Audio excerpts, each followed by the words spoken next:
গুরুজির থেকে সত্যিটা জেনে গিয়ে অদ্ভুত কাণ্ড করলো গরিমা। সম্পূর্ণ জানতে ভিডিওটিতে একটি লাইক করে প্রথম থেকেই দেখতে থাকো। গল্পের শুরুতেই দেখা যায় যে গরিমা নাচ প্র্যাকটিস করতে থাকে গুরুজির কাছে। নাচ প্র্যাকটিস করতে করতে হঠাৎ করে পায়ের নিচে একটা কিছু জিনিস আটকে যায়, আর সেটা যখন দেখে একটা কানের দুল, আর সেই কানের দুলটা দেখেছিল রোশনাইয়ের কানে। আর এইসব দেখার পরে প্রচণ্ড রেগে যায় গরিমা, বুঝতে পারে এখানে এতক্ষণ কি হয়েছিল। আর তখনই গুরুজি বলে, কি হয়েছে গরিমা, নাচ করতে করতে থেমে গেলে কেন?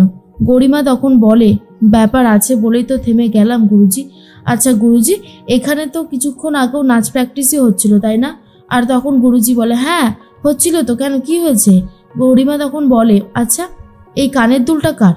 আর কানের দুলটা দেখার পরেই গুরুজি বুঝতে পারে এটা রোশনাইয়ের কানের দুল হলেও হতে পারে। তখনই গুরুজি চমকে যায়। আর গরিমা তখন বলে, কি হলো গুরুজি, মনে হলো আপনি যেন চমকে গেলেন। গুরুজি তখন বলে, না না চমকাবো কেন, এখানে তো অনেক মেয়েরাই নাচ করতে আসে, কারোর কানের থেকে হয়তো খুলে গেছে, তুমি ওখানটাতে রেখে দাও, কারোর দরকার পড়লে সে নিশ্চয়ই নিয়ে যাবে। গরিমা বলে, আচ্ছা গুরুজি আপনি যেটা বলছেন সেটা ঠিক তো? তখনই গুরুজি বলে, কেন গরিমা, তোমার কি অন্যরকমের কিছু মনে হচ্ছে? গরিমা তখন বলে, আসলে আমি এই কানের দুলটা রোশনাইয়ের কানে দেখেছিলাম, সেজন্য একটু অবাক হলাম। তখনই গুরুজি বলে, রোশনাই? রোশনাই মানে সেই মেয়েটা, ওই যে সুদর্শনার মেয়ে? তখনই গরিমা বলে, হ্যাঁ আপনি একদম ঠিকই ধরেছেন। অন্যদিকে গাড়িটা থামিয়ে দেয় আরণ্যক আর বলে, কি হলো, তুমি এত কি ভাবছো বলো তো, সিট বেল্টটা পরে নাও। আর তখনই রোশনাই বলে, আমি পেছনের সিটে বসবো। তখন ছোটু বলে, এরকম করতে নেই রোশনাই, আমি পেছনের সিটে বসে কিছু কাজ করছি আর তুমি বলছো পেছনের সিটে বসবে, সামনে বসে আছো বসে থাকো। রোশনাইয়ের এসব কিছুই ভালো লাগে না। তখনই আরণ্যক বলে, রোশনাই আজ তুমি আমার সাথে এরকম করছো ঠিকই, কিন্তু একদিন তুমি বুঝতে পারবে যে আমি কোনো অন্যায় করিনি, আর আমি কোনো অন্যায় করতেও পারি না। সেদিন তোমার কাছে সমস্ত সত্যিটা পুরো পরিষ্কার হয়ে যাবে। রোশনাই বলে, আমিও আর পারছি না, মিথ্যে বলতে বলতে এমন একটা জায়গায় পৌঁছে গেছি যে আমার খুবই খারাপ লাগছে, আর আমি এই কথাটা কাউকেই বলে বোঝাতে পারছি না। আরণ্যক তখন বলে, একদিন সব ঠিক হয়ে যাবে, তুমি যদি নিজের কাজে ফোকাস রাখো, তুমি যদি এই সমস্ত অপমান সহ্য করেও দিনের পর দিন তোমার নাচের ওপর কনসেন্ট্রেট করতে পারো, তাহলে দেখবে সব ঠিক হয়ে গেছে। এর মধ্যেই গরিমা তখন গুরুজির কাছে প্রশ্ন করে যে আরণ্যক এসেছিল এখানে? তখনই গুরুজি বলে, হ্যাঁ এসেছিল তো, আসলে ওর ওই মানে কি বলবো, আর গুরুজির কথা শুনে একটু ডাউটে পড়ে যায় গরিমা আর বলে, আচ্ছা গুরুজি আপনার চোখ মুখ কেমন যেন লাগছে, আপনি ঠিক আছেন তো? তখন গুরুজি বলে, হ্যাঁ ঠিক আছি, শোনো না তোমার সাথে একটা ইম্পর্টেন্ট কথা ছিল। কথা ঘোরানোর চেষ্টা করে যাচ্ছে গুরুজি আর বলে, তোমার আর আরণ্যকের বিয়ের ডেট কিছু ফিক্সড হলো? তখন গরিমা বলে, আগামী সানডে একটা অনুষ্ঠান আছে, সেই দিনই আমাদের বিয়ের ডেট ফিক্সড হওয়ার অ্যানাউন্সমেন্ট করা হবে। আর তখন গুরুজি বলে, খুব ভালো কথা, যত তাড়াতাড়ি সম্ভব তুমি আরণ্যককে বিয়েটা করে নাও। আর এটা শোনার পর তো গরিমা আরোই অবাক হয়ে যায় আর বলে, গুরুজি কি ব্যাপার বলুন তো, একটা সময় তো আপনি আমাকে বলতেন যেন বিয়েটা আমি একটু দেরিতে করি, হ্যাঁ ডেটটা ফিক্সড হয়ে থাকুক, তবে কেরিয়ারটা যেন ভালো হয়ে যায়।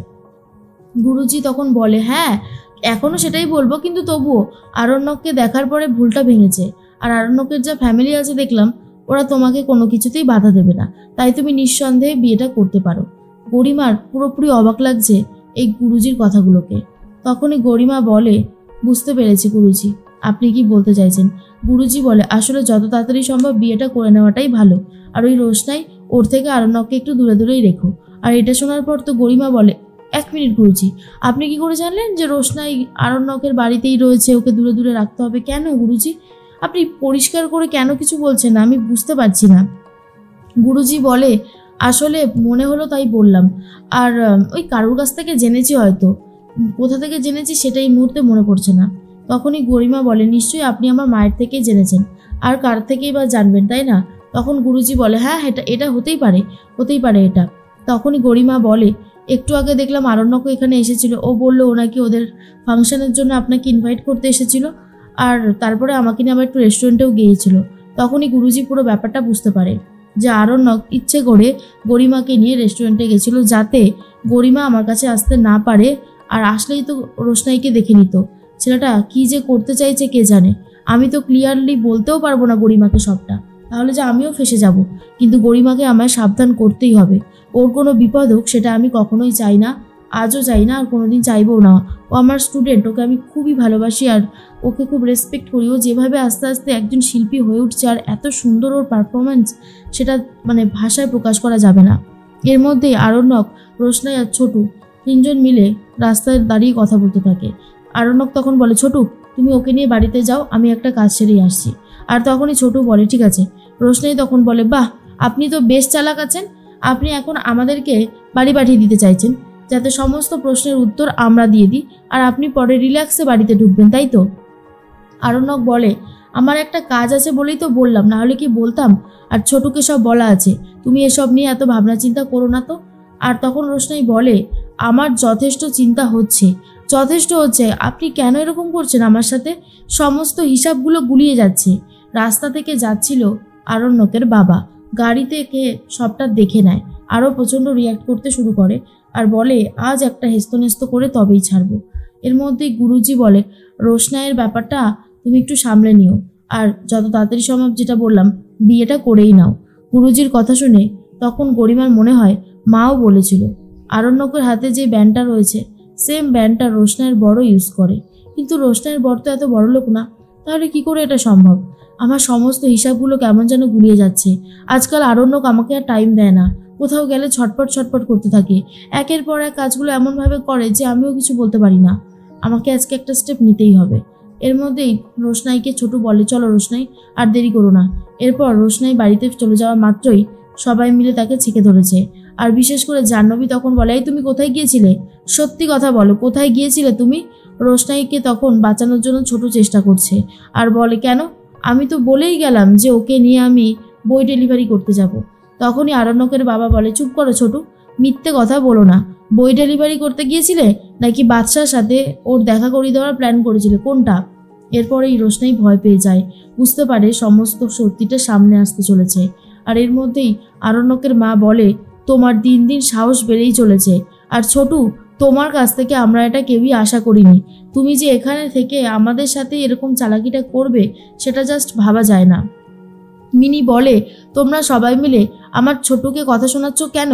আমার ছোটু ভালো একজন মানুষ, তোমরা এভাবে কথা শোনাতে পারো না। তখনই আরণ্যকের বাবা মিনিকে ধমকি দিয়ে চুপ করিয়ে দেয়, বলে, চুপ, একদম চুপ, একটাও কথা বলবে না। এর মধ্যেই জাহ্নবী তখন বলে, কি ব্যাপার? তুমি তো দুটো কানেই কানের পরে বেরিয়েছিলে, তোমার আরেকটা কানের কোথায়? রোশনাইয়ের মনে পড়ে যায় সে তো গুরুজির বাড়িতে নাচ প্র্যাকটিস করতে গিয়েছিল, ওখানেই হয়তো খুলে পড়ে গেছে। আর এরপর গরিমা আসছে রোশনাইকে জব্দ করবে বলে, কারণ গুরুজির কথা শুনে রোশনাইয়ের ব্যাপারে সমস্ত সত্যিটা জেনে গেছে এই গরিমা, তাই আর রোশনাইকে এই বাড়িতেও সে আর রাখতে চায় না।